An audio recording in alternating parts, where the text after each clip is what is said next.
ঢাকা বিশ্ববিদ্যালয়ের শিক্ষার্থীদের কেউ কখনো কাচ্চি বিরিয়ানি দিয়ে বা টাকা দিয়ে তাদের মাথা কিনে নিতে পারে না। এই বিশ্ববিদ্যালয়টাকে সবাই শুধুমাত্র একটা পলিটিক্যাল কাল্টিভেট ল্যান্ড হিসেবে ব্যবহার করতে চায়। কিন্তু এই নেতারা কোথায় যাচ্ছে, কি করছে? এই নেতাদের কারণে কি এই বিশ্ববিদ্যালয়ের পরিবেশ কোনোভাবে চেঞ্জ হয়েছে? এই বিশ্ববিদ্যালয়ের গবেষণা তো একদম নাই। ডাকসু নির্বাচনটি যেভাবে হওয়া উচিত ছিল কিন্তু সেভাবে হচ্ছে না। ডাকসু নির্বাচন অতি সন্নিকটে, তেমনি আমরা আজকে কথা বলবো ডাকসু নির্বাচনে এবার জিএস পদে যে প্রার্থী লড়ছেন স্বতন্ত্রভাবে আরাফাত চৌধুরী। কথা বলবো তার সাথে ডাকসু নির্বাচন নিয়ে কেমন যাচ্ছে নির্বাচনের হালচাল। একটু ব্যস্ততার মধ্যেই সময়টা পার করছি, কারণ নির্বাচনী প্রচারণার একদম শেষ মুহূর্তে আছি এবং প্রতিটি হলে ডোর টু ডোর এবং প্রতিটি ফ্যাকাল্টি, প্রতিটি ইনস্টিটিউশন এবং প্রতিটি ডিপার্টমেন্ট ওয়াইজ আমরা যাচ্ছি, যেহেতু স্টুডেন্টদের ভিউজ শুনতে, স্টুডেন্টদের কাছে আমাদের মতামতগুলো, আমাদের ইশতেহারগুলো পৌঁছে দিতে।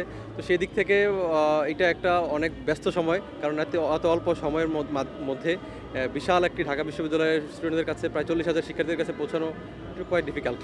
আপনারা জানেন যে 5ই আগস্ট পরবর্তী সময়ে এই ডাকসুটি কিন্তু মানে একটি অত্যন্ত গুরুত্বপূর্ণ একটি ডাকসু এবং অতি ঐতিহাসিক একটি ডাকসু হতে যাচ্ছে। এই ডাকসু নির্বাচনে আমরা চেয়েছিলাম যে শিক্ষার্থীরা যেন তাদের অধিকার আদায়ের জন্য যে প্ল্যাটফর্ম, তাদের শিক্ষার্থীদের আশা আকাঙ্ক্ষা পূরণের যে প্ল্যাটফর্ম, সেই ডাকসু নির্বাচনটির জন্য খুব স্বতঃস্ফূর্ত হয়, খুব অংশগ্রহণমূলক হয়, অবাধ, সুষ্ঠু, নিরপেক্ষ হয়।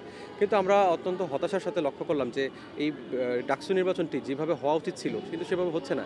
কারণ আমরা বারবার দেখছি বিভিন্ন দলের প্রার্থীরা, বিভিন্ন দলীয় রাজনীতির সাথে সম্পৃক্ত যে ছাত্র সংগঠনগুলো আছে, সেই ছাত্র সংগঠনের প্রার্থীরা কিন্তু তাদের জায়গা থেকে বারংবার আচরণবিধি লঙ্ঘন করছে এবং আমরা দেখলাম যে নির্বাচন কমিশন কোনোভাবেই এগুলো কর্ণপাত করছে না এবং দেখেও না দেখার ভান করে যাচ্ছে এবং এগুলো কেন যেন তারা স্কিপ করে যাচ্ছে। অথচ যেখানে আমরা যারা স্বতন্ত্র প্রার্থী রয়েছি তাদেরকে তারা যে পরিমাণ স্পেস দেওয়া প্রয়োজন, যে পরিমাণ সুযোগ তৈরি করে দেওয়ার প্রয়োজন ছিল, তারা সে জায়গায় করেনি।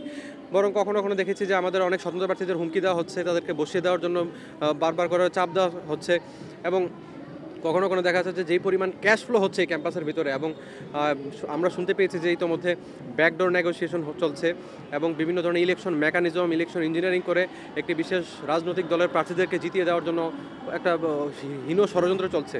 সো এই সব কিছু মিলিয়ে আমরা প্রশাসনের উপর যে আস্থা রেখে চেয়েছিলাম যে ঢাকা বিশ্ববিদ্যালয়ে একটি অবাধ, সুষ্ঠু, নিরপেক্ষ একটি নির্বাচন হোক, একটি অংশগ্রহণমূলক নির্বাচন হোক, সেই জায়গায় কিন্তু ঢাকা বিশ্ববিদ্যালয় প্রশাসন ব্যর্থ হচ্ছে। আমরা এখনও চাই, ঢাকা বিশ্ববিদ্যালয় প্রশাসনের উপর আস্থা রেখেই বলতে চাই যে ঢাকা বিশ্ববিদ্যালয় প্রশাসন এখনও সুযোগ আছে একদম একেবারে নিউট্রালি যেন তারা আচরণ করে, নিরপেক্ষভাবে যেন তাদের পুরো নির্বাচন কার্যক্রম পরিচালনা করে। তবে আমার মনে হয় যে ঢাকা বিশ্ববিদ্যালয়ের শিক্ষার্থীদের যে তাদের যে শিক্ষার্থী প্রতিনিধি বেছে নেওয়ার যে প্ল্যাটফর্ম ডাকসুর মাধ্যমে তারা একটি সুন্দর এবং একটি বলিষ্ঠ নেতৃত্ব বেছে নেবে। বলছিলেন যে নির্বাচনে যে আচরণবিধি লঙ্ঘন, নির্বাচন কমিশনকে কি জানিয়েছেন কিনা বা তারা কি ধরনের পদক্ষেপ নিচ্ছে? না, আমরা দেখেন নির্বাচন কমিশনকে বারবার অভিযোগ দিয়েছি, বারবার লিখিত অভিযোগও দিয়েছি এবং লিখিত অভিযোগের পাশাপাশি আমরা প্রমাণগুলো কিন্তু সাথে দিয়েছি। ডাকসুতে স্পষ্টভাবে বলা আছে যে নির্বাচনী আচরণবিধিতে যে কোনোভাবেই রঙিন কোনো লিফলেট, কাগজ, প্রচারপত্র ব্যবহার করা যাবে না। অথচ একটি বিশেষ দলের প্রার্থী কিন্তু ঠিকই অবাধে রঙিন লিফলেট বিতরণ করে যাচ্ছে এবং প্রশাসন এগুলো দেখেও না দেখার ভান করছে এবং আমরা এগুলো রিপোর্ট আকারে, অ্যাপ্লিকেশন আকারেও সাবমিট করেছি, কিন্তু কোনো ধরনের ব্যবস্থা না হয়নি। এই যে একটা অত্যন্ত আনফর্চুনেট বিষয় যে এই বিশ্ববিদ্যালয় প্রশাসন এবং নির্বাচন কমিশন যেভাবে নিরপেক্ষ একটা ভূমিকা পালন করার কথা ছিল সেখানে না করে তারা দলীয় একটা সেবা দাসের মতো কাজ করছে এবং আমরা শিক্ষার্থীরা সবসময় চেয়েছে যে এই বিশ্ববিদ্যালয়ে যেন দলীয় লেজুর ভিত্তিক রাজনীতি মুক্ত কোনো নেতৃত্ব তৈরি হয় বা নেতৃত্ব আসে। কিন্তু আমরা আনফর্চুনেটলি দেখছি যে সেই জায়গায় যে তারা চাচ্ছে না, তারা বরং চাইছে যেন যে আমরা আগের একটা কালচারে ফিরে যাই, যেই কালচারের মধ্যে স্টুডেন্টরা কখনোই চায় না গণরুম, গেস্ট রুম কালচার থেকে শুরু করে শিক্ষার্থীদের উপর বিভিন্ন ধরনের জিনিস চাপিয়ে দেওয়ার যে সিস্টেমটা, সেই সিস্টেমে দিকে যাচ্ছে। এই বিশ্ববিদ্যালয়টাকে সবাই শুধুমাত্র একটা পলিটিক্যাল কাল্টিভেট ল্যান্ড হিসেবে ব্যবহার করতে চায়। এই বিশ্ববিদ্যালয়ে রাজনৈতিক দলের নেতারা চায় এই বিশ্ববিদ্যালয় থেকে যেন শুধুমাত্র তাদের কর্মী রিক্রুটমেন্ট একটা প্রোডাকশন হাউস তৈরি হয়। কিন্তু আমরা যারা স্বতন্ত্র প্রার্থী আছি, যারা আমরা সবসময় চেয়েছি যে এই বিশ্ববিদ্যালয়টা হবে একটা research based academic institution. LME certified বিশ্বসেরা কপারে তৈরি ওয়ালটন কেবলস, যা আপনার স্থাপনাকে রাখবে সব সময় নিরাপদ। কখনো আমরা এটাকে পলিটিক্যাল ইনস্টিটিউশন চাই না। আমাদের কথা যে এই বিশ্ববিদ্যালয়টাকে এত পরিমাণ পলিটিসাইজেশন করা হয়েছে যে এখানে শুধুমাত্র পড়াশোনা বাদ দিয়ে বাকি সব কিছু আছে। আপনি বিগত 10 বছর 20 বছরে যদি দেখি, তাহলে এখানে শুধুমাত্র বলি আমরা কি আমাদের নেতা তৈরি হয়, কিন্তু এই নেতারা কোথায় যাচ্ছে, কি করছে? এই নেতাদের কারণে কি এই বিশ্ববিদ্যালয়ের পরিবেশ কোনোভাবে চেঞ্জ হয়েছে? এই নেতারা কি কোনোভাবে বিশ্ববিদ্যালয় একাডেমিক ক্যাম্পাস উন্নয়নে বা শিক্ষার গুণগত মান উন্নয়নে কোনো কন্ট্রিবিউশন রাখতে পেরেছে? এই নেতাগুলো কি কোনোভাবে বিশ্বের দরবারে ঢাকা বিশ্ববিদ্যালয়কে বা বাংলাদেশকে রিপ্রেজেন্ট করতে পেরেছে? সব কিন্তু ওই লোকাল লিডারেই পরিণত হচ্ছে এবং তারা কিন্তু কোনো ধরনের শিক্ষার্থীদের বান্ধব যে কাজগুলো করা প্রয়োজন, তারা শুধু আসছে, নিজেদের পলিটিক্যাল ক্যারিয়ার গুছিয়েছে, নিজেদের আখের গুছিয়ে যে যার মতো করে চলে গেছে। কিন্তু এই বিশ্ববিদ্যালয়ের শিক্ষার্থীরা দিনের পর দিন অবহেলিত রয়ে গেছে, উপেক্ষিত রয়ে গেছে। আপনি দেখেন আমাদের পাশাপাশি ক্যাম্পাসে রয়েছে বুয়েট। বুয়েটে যখন একটা স্টুডেন্ট Q1 জার্নালে যখন তার একটি রিসার্চ পেপার পাবলিশ করে, তখন বুয়েট কর্তৃপক্ষ তাকে 1.5 লক্ষ টাকা ইনসেন্টিভ দেয়। অথচ ঢাকা বিশ্ববিদ্যালয়ে যদি সেম কোনো একটা স্টুডেন্ট যদি এই ধরনের রিসার্চ আর্টিকেল বা রিসার্চ পেপার পাবলিশ করে, তাকে 1 টাকাও দেওয়া হয় না। সো এই যে যদি ইনসেন্টিভ না দেওয়া হয় শিক্ষার্থীদেরকে, তবে কেন হচ্ছিল যে স্টুডেন্টরা গবেষণার প্রতি মনোযোগ দিবে? এই বিশ্ববিদ্যালয়ে গবেষণা তো একদম নাই।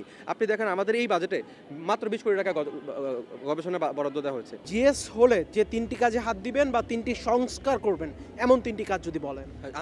আমার এবারে ইশতেহারের সর্বপ্রথম কথা হচ্ছে, আমি যদি কোনোভাবে কাজ করার সুযোগ পাই, সর্বপ্রথম এই 365 দিন মেয়াদ পালন করার শেষে সর্বপ্রথমেই একটা সুষ্ঠু নির্বাচন আয়োজন করে ব্যবস্থা করে দিয়ে আমি সসম্মানে এখান থেকে বিদায় নিতে চাই।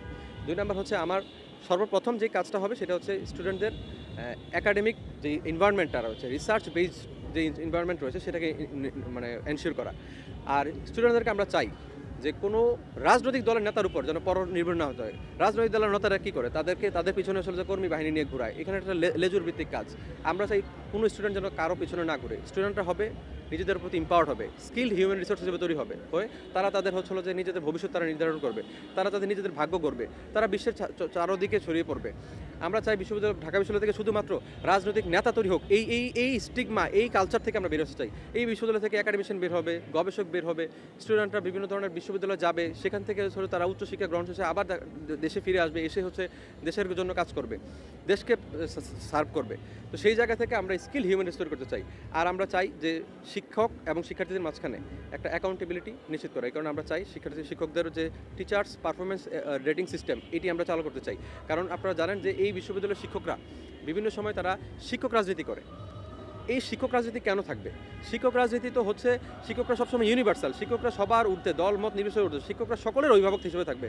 কিন্তু না, তারা একটি শুধু প্রভোস্টের পদের জন্য, একটি হচ্ছে প্রক্টরের পদের জন্য, প্রভিসি ভিসি পদের জন্য বিভিন্ন রাজনৈতিক দলের নেতাদের পিছনে পিছনে ঘুরে তারা দালালি করে, তারা হচ্ছে মানে চাটুকারিতা করে। সো এগুলো তো শিক্ষকদের কোয়ালিটি না। শিক্ষকদের কাজ হচ্ছে শিক্ষার্থীদের সাথে নিয়ে তারা হচ্ছে গবেষণা করবে, তারা রিসার্চ আর্টিকেল পাবলিশ করবে, শিক্ষার্থীদের মধ্যে জ্ঞান বিতরণ করবে এবং জ্ঞান অর্জনের জন্য শিক্ষার্থীদের মধ্যে মানে অনুসন্ধিৎসা জাগাবে। নির্বাচন উপলক্ষে ভোটারদের উদ্দেশ্যে কিছু বলার আছে কিনা? না, ভোটারদের উদ্দেশ্যে আমি সবসময় একটা কথা বলতে চাই যে ঢাকা বিশ্ববিদ্যালয়ের শিক্ষার্থীদের কেউ কখনো কাচ্চি বিরিয়ানি দিয়ে বা টাকা দিয়ে তাদের মাথা কিনে নিতে পারে না। ঢাকা বিশ্ববিদ্যালয়ের শিক্ষার্থীরা কখনোই তাদের মনুষ্যত্ব বা তাদের যে হচ্ছে নৈতিকতা বোধ, এই জিনিসগুলো কখনো বেঁচে দেয় না।